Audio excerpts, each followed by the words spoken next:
বিশ্বকাপে ফেভারিটের আলোচনায় যখন সরব ফুটবল পাড়া, তখনই কিনা নতুন র্যাঙ্কিং প্রকাশ করেছে ফিফা। বিশ্ব ফুটবলের সর্বোচ্চ নিয়ন্ত্রক সংস্থার প্রকাশিত সবশেষ র্যাঙ্কিংয়ে বড় সুখবর পেয়েছে আর্জেন্টিনা। বিশ্বকাপের আগেই ফিফার র্যাঙ্কিংয়ে উন্নতি হলো আলবিসেলেস্তেদের। অপরিবর্তিত আছে ব্রাজিলের অবস্থান। আর্জেন্টিনার থেকেও 6 গুণ পিছিয়ে আছে ব্রাজিল। এদিকে ব্রাজিলের থেকেও এগিয়েছে পর্তুগাল। ক্রিস্টিয়ানো রোনালদোর দল আছে ব্রাজিলের উপরে। 2026 ফুটবল বিশ্বকাপের ফেভারিট দলগুলোর মধ্যে অপরিবর্তিত স্পেন আর ফ্রান্স পিছিয়েছে।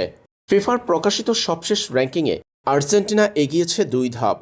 1874.81 রেটিং পয়েন্ট নিয়ে আর্জেন্টিনার অবস্থান সবার উপরে। শীর্ষে উঠে এলো আর্জেন্টিনা। 2 নম্বরে অবস্থান করছে স্পেন। তারা হারিয়েছে 3.38 রেটিং পয়েন্ট। 1873 রেটিং পয়েন্ট নিয়ে 2 নম্বরে স্পেন। 3 নম্বরে আছে ফ্রান্স। 2 ধাপ পিছিয়েছে ফরাসিরা। 7.89 রেটিং পয়েন্ট হারিয়ে ফ্রান্সের অর্জন 1869.43 রেটিং পয়েন্ট। 4 নম্বরে আছে ইংল্যান্ড। তাদের অবস্থান অপরিবর্তিত 1825.97 রেটিং পয়েন্ট নিয়ে। ক্রিস্টিয়ানো রোনালদোর পর্তুগালের অবস্থান পঞ্চম 1763.83 রেটিং পয়েন্ট নিয়ে।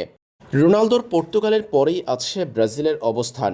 5 বারের বিশ্ব চ্যাম্পিয়নদের র্যাঙ্কিং অপরিবর্তিত 1762.66 রেটিং পয়েন্ট নিয়ে ব্রাজিলের অবস্থান ষষ্ঠ।